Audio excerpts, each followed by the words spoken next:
श्री शिवाय नमस्तुभ्यम। दोस्तों, आप सभी लोग जानते हैं कि 15 मई 2023 को है सोमवार का दिन। साथ ही में इसी दिन है अचला एकादशी। इसीलिए इस सोमवार की एकादशी को बहुत ही विशेष आप लोग उपाय कर सकते हैं और ये दिन भी बहुत ही ज़्यादा विशेष यहाँ पर हो जाता है।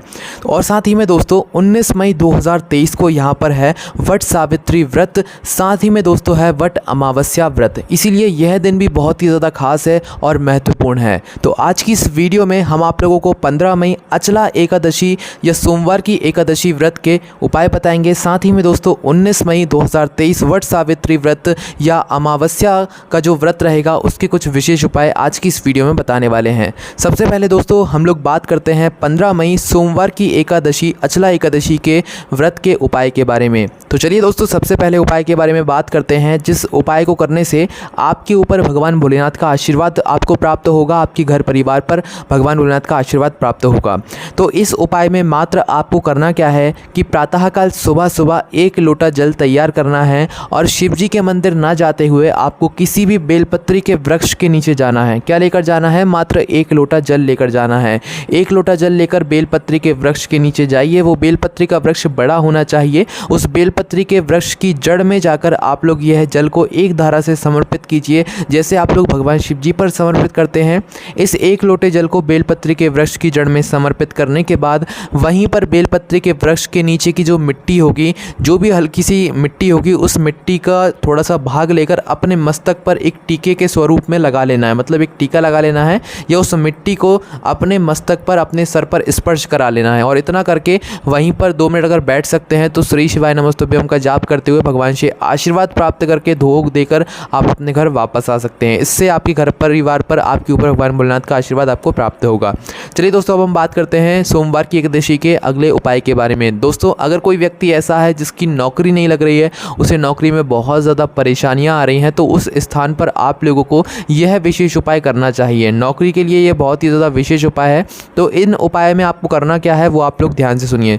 जो व्यक्ति को नौकरी नहीं मिल रही हो, प्राइवेट हो, सरकारी हो, किसी प्रकार की अगर आपकी नौकरी की कामना है तो उस स्थान पर आप लोगों को सोमवार के दिन क्या करना है, एक धतूरा प्रातःकाल सुबह सुबह लेकर जाना है। जिसको नौकरी चाहिए वही अपने हाथों से ये उपाय करे, भले ही वो लड़का हो चाहे लड़की हो, जो हो वो अपने हाथों से इस उपाय को करे।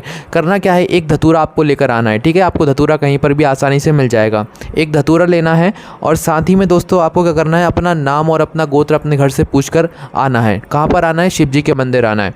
शिव जी के मंदिर पहुँचकर शिव जी की शिवलिंग के आसपास बैठ जाना है। पहले आप अपनी पूजन अर्चना कर लीजिए। शिव जी पर 1 लोटा जल चढ़ाने आए हैं वो सब चढ़ा दीजिए। उसके बाद आप लोग शिव जी के पास में बैठिए पूरे मन और पूरे भाव से। अब जो एक धतूरा आप लोग लेकर आए हैं, इस धतूरे को आपको भगवान शिव जी की शिवलिंग के ऊपर अपना नाम और अपना गोत्र बोलकर इस धतूरे को भगवान शिव जी की शिवलिंग के ऊपर पहले चढ़ा देना है। ठीक है, जब आप लोग इस धतूरे को भगवान शिव जी की शिवलिंग ऊपर चढ़ा रहे हो तो उस समय आपको अपना नाम और अपना गोत्र विशेष रूप से बोलना है। नाम और गोत्र बोलकर आपने इस धतूरे को भगवान शिव जी पर चढ़ा दिया। चढ़ाने के बाद आपको करना क्या है कि भगवान शिव जी से प्रार्थना करना है और उनसे बोलना है कि आपका जो भी एग्ज़ाम है, आपका जो भी इंटरव्यू है, जिसकी वजह से आपकी नौकरी लगने वाली है, भगवान शिव आपको उसमें सफलता दिलाएं। ऐसी आपको भगवान शिव जी से कामना करनी है। निश्चित ही आपकी जो नौकरी होगी आपको उसमें सफलता मिलेगी और आपकी नौकरी ज़रूर बहुत अच्छी जगह लग जाएगी भगवान भोलेनाथ के आशीर्वाद से। चलिए दोस्तों अब हम बात करते हैं अगले विशेष उपाय के बारे में, जो कि सोमवार का बहुत ही विशेष उपाय है और इस एकादशी के साथ में अगर आप इस उपाय करेंगे तो निश्चित ही आपको विशेष फल की प्राप्ति होगी। तो दोस्तों इस उपाय में अगर आपकी कोई मनोकामना है, कोई विशेष मनोकामना है, साधारण मनोकामना की हम बात नहीं कर रहे हैं, कोई ऐसी मनोकामना है जो कि लंबे समय से आपने सोच के रखी हुई है पर वो पूरी नहीं हो रही है, आपने सब प्रयास कोशिश करके देख लिए हैं, तो उस स्थान पर आप लोगों को यह उपाय करना चाहिए। इस उपाय में आपको भगवान शिव जी के मंदिर में क्या करना है, एक दीपक लगाना है। दीपक तो आप रोज़ लगाते हो पर इस दीपक में आपको कुछ अलग करना है। यह दीपक में आपको क्या करना है, एक आपको ऐसा दीपक तैयार करना है जिसमें आप लोग लंबी बाती रखोगे। ठीक है, ये भगवान शिव जी के लिए ये दीपक आप तैयार करोगे। ठीक है, तो आपको क्या करना है, इस उपाय के लिए लंबी बाती का एक घी का, शुद्ध देसी गाय के घी का दीपक तैयार करना है। ठीक है, और कोशिश करना कि इस उपाय को आप शाम के समय प्रदोष काल में करें तो ज़्यादा बेहतर रहेगा। ठीक है, सुबह भी कर सकते हैं, कोई दिक्कत नहीं है। तो आपको एक लंबी बाती का, एक बाती का जो है लंबी बाती का, वह घी का दीपक, शुद्ध देसी गाय का घी का दीपक तैयार करना है और भगवान शिव जी के मंदिर में जाकर इसे जलाकर आना है। ठीक है, और दोस्तों इसी स्थान पर अगर आप कोई बड़ी बात है, बहुत बड़ी विशेष मनोकामना है आपकी, आप बहुत परेशान हो चुके हैं उस मनोकामना के लिए, तो उस स्थान पर दोस्तों आपको उसी एक दीपक के अंदर 2 लंबी बाती रखनी है। कितनी, अभी आपने एक लंबी बाती रखी है अपनी किसी भी विशेष मनोकामना के लिए। अब कोई बड़ी बात है भाई, बड़ी मनोकामना है, तो उस स्थान पर आपको उसी दीपक के अंदर 2 लंबी बाती रखनी है। ठीक है, 2 लंबी बाती रखकर उनमें शुद्ध देसी गाय का घी डालना है और जो 2 लंबी बाती आप लोग रखोगे वो शिव और शक्ति के नाम से रखोगे। ठीक है, शिव और शक्ति के नाम से 2 लंबी बाती रखकर आपको इस दीपक को लेकर भगवान शिव जी के मंदिर जाना है शाम के समय प्रदोष काल में, सोमवार की एकादशी के दिन, और वहां पर जाकर क्या करना है, इस दीपक को वहां पर जला देना है शिव और शक्ति के नाम से। ठीक है, 2 जगहों से दीपक जलाएंगे, शिव और शक्ति के नाम से आपको यह 2 बाती का दीपक भगवान शिव जी के सामने शिवलिंग के आसपास जला देना है। ठीक है, तो शिव और शक्ति का नाम लेते हुए इन दीपक को जलाइएगा और भगवान से फिर प्रार्थना कीजिएगा। आपकी जो भी विशेष मनोकामना हो, आपकी जो भी बड़ी दिक्कत समस्या चल रही हो, आपको वो भगवान शिव जी से बोलते रहना। निश्चित ही आपकी मनोकामना, कोई भी जो बड़ा काम होगा वो बहुत जल्द पूर्ण हो जाएगा। ठीक है, करके ज़रूर देखिएगा। उसके बाद दोस्तों, सोमवार की एकादशी के दिन अगर आप कोई रोग और बीमारी का उपाय करना चाहते हैं, जैसे कि आपके घर में कोई रोग और बीमारी से बहुत ज़्यादा ग्रसित है, तो उस स्थान पर आप लोगों को यह उपाय प्रातःकाल सुबह सुबह ज़रूर करना चाहिए। अगर रोगीला व्यक्ति खुद यह उपाय करेगा तो और ज़्यादा विशेष फल की आपको प्राप्ति होगी। इस उपाय में आपको करना क्या है कि एक जल का पात्र लेना है और एक जल के मतलब जल एक लोटे के अंदर भरकर उस जल के लोटे के अंदर आपको एक काली मिर्ची डालनी है। कितनी? एक काली मिर्ची। बहुत काम करती है ये एक काली मिर्ची और भगवान शिव जी के उपाय में बहुत यहाँ पर ये काम आती है। तो आपको करना क्या है, एक जल पात्र के अंदर एक काली मिर्ची डाल लेना है और इस जल पात्र को लेकर आपको प्रातःकाल सुबह सुबह शिव जी के मंदिर जाना है और शिव जी की शिवलिंग के ऊपर इस जल को समर्पित करना है, काली मिर्ची वाले जल को समर्पित करना है। ठीक है, तो आप इसे समर्पित करिए। अगर रोगीला व्यक्ति नहीं जा सकता है तो आप उसके नाम से ये जल को समर्पित करके आइए और भगवान से प्रार्थना करके आइए। श्री शिवाय नमस्तुभ्यं बोलकर आइए। निश्चित ही आपके घर में जो रोग और बीमारी होगी वो बहुत जल्द आपके घर से दूर हो जाएगी। ठीक है, चलिए दोस्तों, अब हम बात करते हैं अगले विशेष उपाय के बारे में। दोस्तों, सोमवार के दिन अगर हो सके तो भाई शाम के समय आपको यह उपाय ज़रूर करना चाहिए। इस उपाय को करने से भगवान शिव जी का, माता पार्वती जी का आशीर्वाद आपको प्राप्त होता है। और जो शिव और शक्ति वाला हमने आपको उपाय बताया था, इसमें आपको शिव जी के साथ साथ में माता पार्वती जी का विशेष रूप से आशीर्वाद प्राप्त होता है। ठीक है, तो इस उपाय में आपको करना क्या है, सोमवार के दिन ही शाम के समय एक गोल बाती का घी का दीपक तैयार करना है। जिस घी के दीपक के अंदर आपको थोड़े से काली तिल के दाने डालने, 1 से 2 या 2 से 5, 5-10 दाने आप लोग ले लीजिएगा। काली तिल के आसानी से मिल जाते हैं, आपके रसोई घर में आपको मिल जाएंगे। 5-10 काली तिल के दाने लेकर उस दीपक के अंदर डालकर भगवान शिव जी के मंदिर शाम के समय पहुंच जाइए, सोमवार की एकादशी के दिन, और शिव जी के मंदिर पहुंचकर इस दीपक को जला दीजिए। दीपक को जलाने के बाद 2 मिनट श्री शिवाय नमस्तुभ्यं का जाप कीजिए, भगवान से प्रार्थना कीजिए, आपकी जो भी कामना हो या दुख और समस्या हो वो बोलिए। उसके बाद अपने घर वापस आ जाइए। अगर नहीं भी बोलेंगे तो भी कोई दिक्कत नहीं है। उसके बाद दोस्तों, चलिए अब बात करते हैं अगले विशेष उपाय के बारे में। दोस्तों, यह उपाय आपको तब करना है जब आपके घर में धन की बहुत ज़्यादा समस्या चल रही हो या नहीं भी चल रही हो और आप चाहते हैं कि आपके घर में हमेशा माँ लक्ष्मी की कृपा बनी रहे। तो उस स्थान पर आप लोगों को नियम के साथ हर सोमवार को शाम के समय किसी भी बड़े वाले बेलपत्री के वृक्ष के नीचे एक गोल बाती का घी का दीपक, शुद्ध देसी गाय का घी का दीपक हमेशा तैयार करके लेकर जाना चाहिए और वहाँ पर यह दीपक को ज़रूर जलाना चाहिए। अगर आप चाहें तो इस दीपक को लंबी बाती का दीपक भी बना सकते हैं, क्योंकि आप सोमवार के दिन शाम के समय जो दीपक जलाते हैं वो माता लक्ष्मी जी के लिए ही जलाते हैं, क्योंकि उस समय माता लक्ष्मी जी वहाँ पर बुआरी कर रही होती हैं, मतलब झाड़ू लगा रही होती हैं, जिस वजह से आप इस दीपक को लंबी बाती का दीपक भी जला सकते हैं। और वहाँ पर दीपक जलाकर भगवान शिव जी से प्रार्थना कीजिए, माता लक्ष्मी का स्मरण कीजिए कि आप मतलब उनके साथ, मतलब माता लक्ष्मी को आप अपने घर साथ में घर लेकर आइए और उनसे बोलिए कि माता लक्ष्मी आप हमेशा, आपकी कृपा दृष्टि हमारे घर पर हमेशा बनाए रखिएगी, जिससे कि आपके घर में कभी भी धन की कमी नहीं आएगी। उसके अंदर दोस्तों अगले उपाय की बात करें तो ये मनोकामना पूर्ति का बहुत ही विशेष उपाय है। और इस उपाय में आपको करना क्या है कि अगर आपकी कोई विशेष मनोकामना है तो उस स्थान पर मात्र आपको एक शमी पत्र लेना है और सोमवार के दिन प्रातःकाल सुबह सुबह भगवान शिव जी के मंदिर पहुंच जाना है। ठीक है, तो इस उपाय को अगर आप कोशिश करें तो शाम के समय कीजिएगा, क्योंकि सुबह के समय आपको इस उपाय को तब करना है जब भगवान शिव जी का पूरा श्रृंगार हो चुका हो। तो ऐसा श्रृंगार तो भाई शाम के समय ही हो पाता है, तो इसलिए अगर हो सके तो भाई इस उपाय को आपको शाम के समय प्रदोष काल में ही करना है, जब भगवान शिव जी का पूरा श्रृंगार हो गया हो, कोई बेलपत्र भगवान शिव जी पर से ना उठा रहा हो, बिल्कुल भगवान शिव जी सजकर बैठे हुए हो।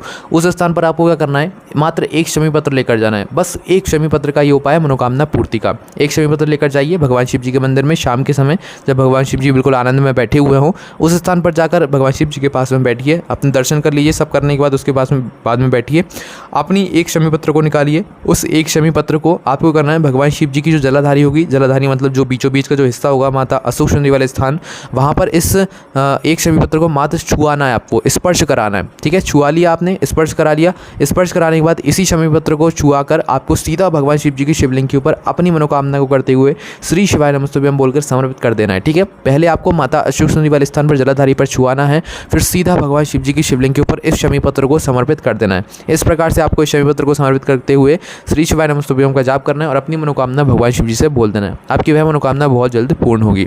तो दोस्तों ये वो विशेष उपाय थे जो कि आपको 15 मई सोमवार की एकादशी या अचला एकादशी के दिन, व्रत के दिन ज़रूर करना है और इससे सभी उपाय करने से आपको बहुत विशेष फल की यहाँ पर प्राप्ति होगी। चलिए दोस्तों, अब हम बात करते हैं 19 मई वट सावित्री व्रत के उपाय के बारे में, या आप कह लो वट अमावस्या व्रत के बारे में। तो इस दिन किए जाने वाले ये कुछ विशेष उपाय हैं।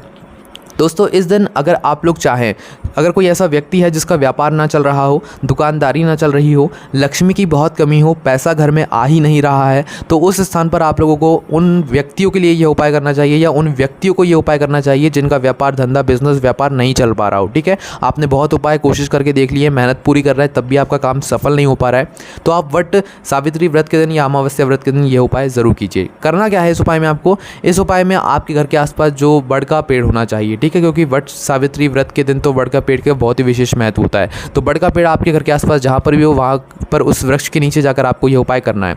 क्या करना है, उस वृक्ष के नीचे आपको एक पीपल का पत्ता लेकर जाना है ना। कब जाना है, प्रातः काल सुबह सुबह जाना है। एक पीपल का पत्ता ले लो और पीपल का पत्ता लेकर आपको क्या करना है, वहाँ पर मतलब वो बड़ का पेड़ जो होगा उसके नीचे जाकर बैठ जाना है। वहाँ पर अपने पीपल के पत्ते को रखिए। पीपल के पत्ते को रखने के बाद वहीं पर जो बड़ के पेड़ के नीचे की जो मिट्टी होगी, उस थोड़ी सी मिट्टी को उठाइए, उसको गीला कीजिए और उसी से इस पीपल के पत्ते के ऊपर आप शिवलिंग बनाइए। ठीक है, शिवलिंग बना लिया।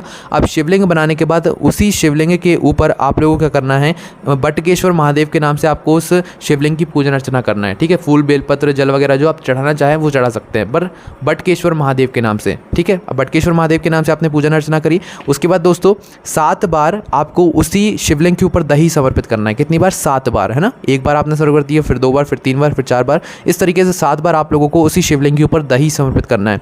दही समर्पित करने के बाद बटकेश्वर महादेव के नाम से ही दही समर्पित करना है। ठीक है, बटकेश्वर महादेव के नाम से दही समर्पित करने के बाद आपको करना है उसी शिवलिंग पर चढ़ा हुआ या शिवलिंग से स्पर्श किया हुआ थोड़ा सा दही एक चम्मच में झील कर लाना है, थोड़ा सा दही। ठीक है, और थोड़ा सा दही लाकर सीधा अपना व्यापार वाली जगह पर या बिजनेस वाली जगह पर या जहाँ से आपका धंधा चलता हो, पैसा आता हो, लक्ष्मी आती हो आपके घर में, वहाँ पर जाना है और सीधा वहाँ पर जाकर इस दही से जो है आपको वहाँ पर स्वस्तिक बना देना है। ठीक है, आपकी दुकान में या आपके व्यापार वाली जगह पर वहीं पर बनाना है जहाँ से आपके घर में पैसा आ रहा हो। ठीक है, आपका व्यापार हो वहाँ पर जाकर आपको बनाना है। ठीक है, तो इसी दही से आप लोग एक स्वस्तिक बना दीजिए। स्वस्तिक बनाने के बाद आप वापस से इसी स्थान पर आइए और इस स्थान पर आने के बाद जो है आपको यह जो शिवलिंग आपने निर्माण किया है शिवलिंग का, इस पीपल के पत्ते के साथ में इस शिवलिंग को जो है आपको किसी भी बहते हुए जल में प्रवाहित कर देना है, मतलब विसर्जन कर देना है। ठीक है, मात्र इतना सा ये उपाय है। इस उपाय करने के बाद आपका व्यापार इस तरीके से दौड़ेगा कि आपको खुद भी विश्वास नहीं होगा। करके ज़रूर देखिएगा, ये उपाय बहुत ही ज़्यादा विशेष आप लोगों के लिए हो सकता है।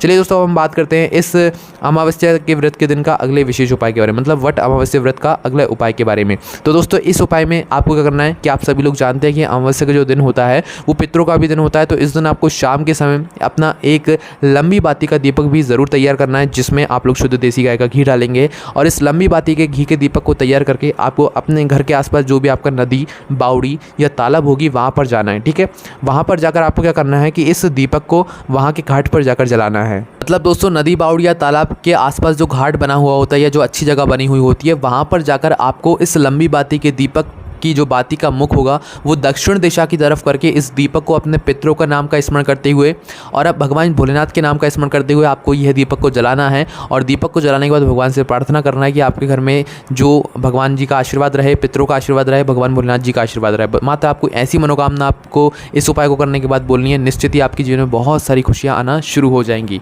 उसके बाद में दोस्तों आप लोग इस उपाय को ज़रूर करके देखिए। अगर किसी व्यक्ति के घर के आसपास नदी, बावड़ी या तालाब नहीं है, शहरों में रहने वाले लोगों के घर के आसपास नदी, बावड़ी या तालाब ना मिले तो उस स्थान पर अगर ना मिले तो ही आप लोग क्या करें कि इसी लंबी बाती के घी के दीपक को आपको ऐसा ही तैयार करना है और इस दीपक को लेकर आना है आपको अपने घर के रसोई घर में, जहाँ पर आपका पीने का पानी रखा जाता है, वहाँ पर आकर इस बाती का मुख दक्षिण दिशा की तरफ ही करके रखना है आप लोगों को और दक्षिण दिशा की बाती का मुख करके इस दीपक को वहाँ पर जला देना है, पितरों के नाम का स्मरण करते हुए और अपने मतलब भगवान भोलेनाथ के नाम का स्मरण करते हुए। ठीक है, तो करके ज़रूर देखिए। ये वो सारे उपाय थे जो कि आपको इन 2 विशेष दिनों पर करना है। इन सभी उपाय करने में अगर आपको कोई भी दिक्कत समस्या आती है तो उसे आप हमसे कमेंट करके पूछ सकते हैं। और यही सारे उपाय आप आराम से बैठकर हमारी वेबसाइट पर और बहुत सारी जानकारियाँ भी आप हमारी वेबसाइट पर जाकर पढ़ सकते हैं, जो कि है भोलेनाथभक्ति.com।